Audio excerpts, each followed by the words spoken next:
and I said it in another meeting, that after the COVID-19 pandemic, now the new pandemic we are dealing with is the pandemic of lies. Yeah. It's the pandemic of lies. You know, people stand up and they say things that they think make sense.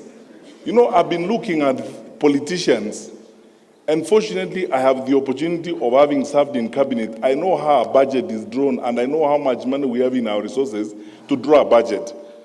When a political leader, a national leader tells people, I will put aside 150 billion for market women, I'll put aside 50 billion for boda boda, I'll put aside 100 billion for this. I know how much our budget is and the projected growth of our budget. That time you have not talked about the amount of money that you are taking to counties, you have not talked about transfers for the education sector and so on. Where are you going to get that money to provide that kind of service? You're just lying to those people because you are telling them things they want to hear. And because they won't ask you questions, you just get along with it. You know, when you keep saying there's deep state, who is that? And the people who are using that phrase and complaining are members of the National Security Council. They hold public offices. They tell you they are powerful people. So who is that? You know, this facade and stories that are being coined and being bandied around, just so that people create excuses and they camouflage around things that don't exist to survive, or create excuses and pathways of lying and carrying the public along with them. I want to ask you as church ministers, I am your son, and as a public servant, we have a country to serve. Let us not be victims of some of these lies that you keep hearing around. But things that just don't make sense even to a fool. How would you tell people? Yeah. How will you stand up? I'm asking you. How, Bishop, how will you stand up in public and tell me, who is that? And then you don't even have the courage enough to take a decision and say, okay, because I don't agree with the Attorney General and all these people, me, I'm not going to be party to you. In the morning, you speak like government. In the afternoon, you speak like opposition. You see, the question, let's be honest. You see, the total annihilation of common sense and betrayal of common sense in the political practice in this country is shocking.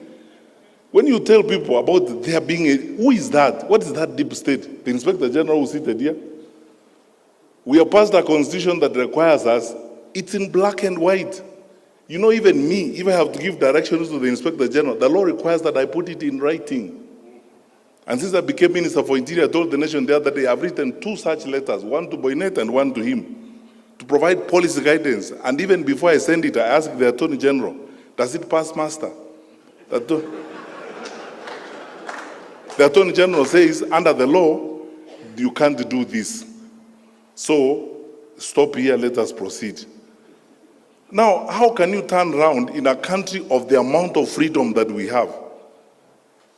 Nairobi, for your record, Bishop, Nairobi houses the largest number of foreign correspondents and media houses on this continent. I've challenged people, if you don't think there's freedom in Nairobi, go and report from Addis. Yeah. With all this freedom we have, in a country where the president is insulted liberally by everybody, by opposition politicians, how will you tell me that there exists a covert, dark op element of government that is intended to do certain things? When did you last face and scrutinize and excoriate the Minister for Security? I am here to answer questions. Which is this dark side that exists? Where is it? Don't be drawn. I'm telling you, don't be drawn to some of this. You see, we are unfortunate that we have a brand of leaders. I told you earlier that the narrative we need to be discussing about the future of our country is how we handle corruption and how we create an integrity system of managing our country so that the resources God has given us can benefit our children and our children's children.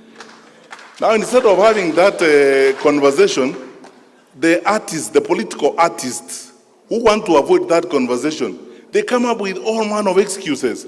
Oh, there are people who hate me called deep state, and you sit with them daily.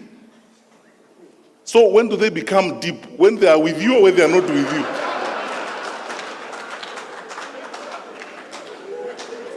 So, look, forget about this.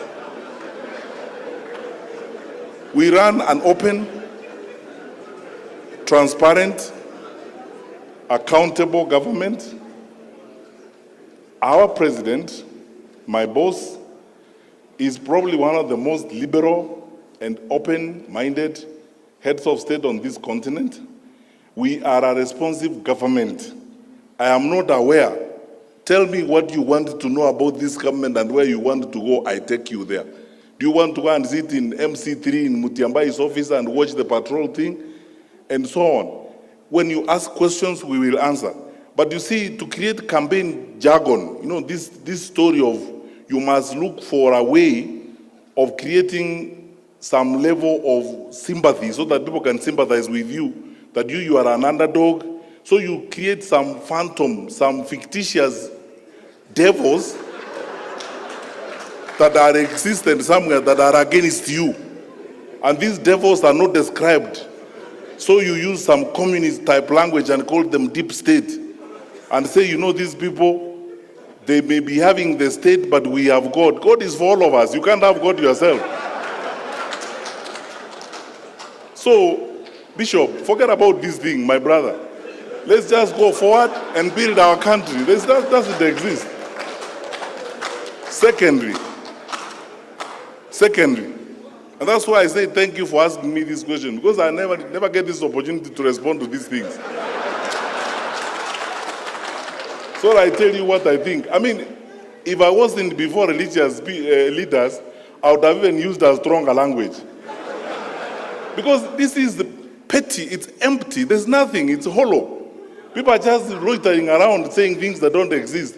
Let them deal with issues. You know, I keep telling people, these elections are like an interview. You leaders have conducted interviews before, haven't you? So when I come before you, you tell me, Fred, good, you want this job? Yes.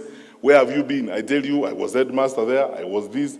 You ask me, what did you do when you were there? How did you handle the students? What did happen? And so on. People are running around here who have held public responsibilities. They are not accounting for what they did when they were holding those public responsibilities. You are the religious leaders. The story of talents in the New Testament. What did you do with the ones I gave you first before you come for more? Now, yeah. Now they are lying. Yeah. They are moving around and saying, oh, you know me. As you know, please sympathize with me. There is a certain dark group of people called Deep State who hate me. They don't like me. They don't want me to be a leader. They plot evil against me. You drive public money in that state. You eat food bought by that public state that you are condemning. You live in a house of that state. When does it become deep and deeper than you?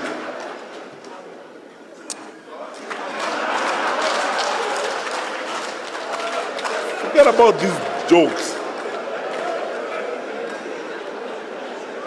Finally, you asked me, so I'm just responding to your question. You asked me, how are we okay if the president is involved?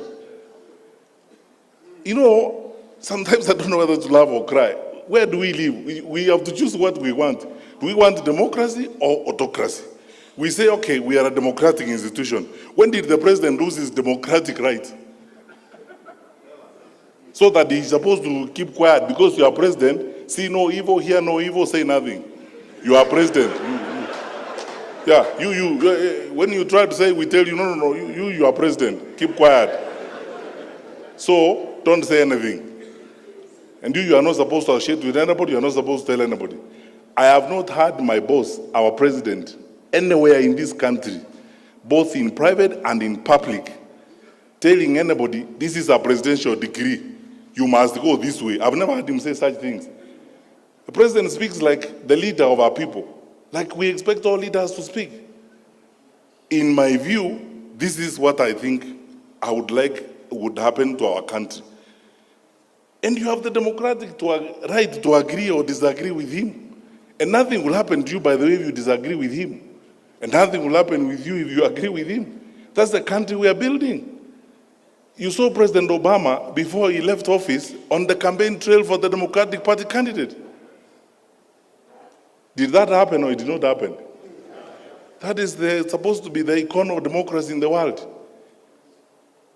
I mean, you have seen presidents who are leaving office on the campaign trail for their successors and so on. The president is expressing his view. To gag the president and say now, you see, sometimes I wonder, one group of society is saying, our president is our leader, he should therefore guide us. Then he wakes up in the morning, he says, okay, good people, me, I think this is the way we should go. Another group comes and says, no, shut up, you are president, don't talk to us. It doesn't work like that.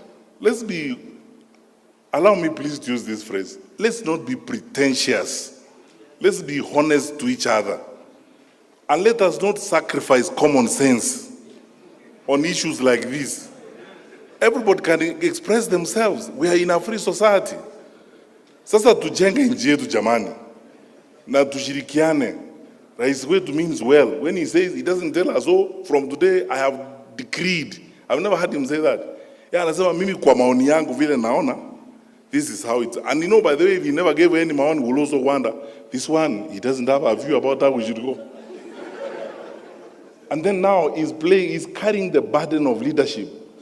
As a leader, I have led you for 10 years now. I thank God for the opportunity. I've made my contribution. This is where I think I've moved the country to. And in my view, this is how I suggest we proceed.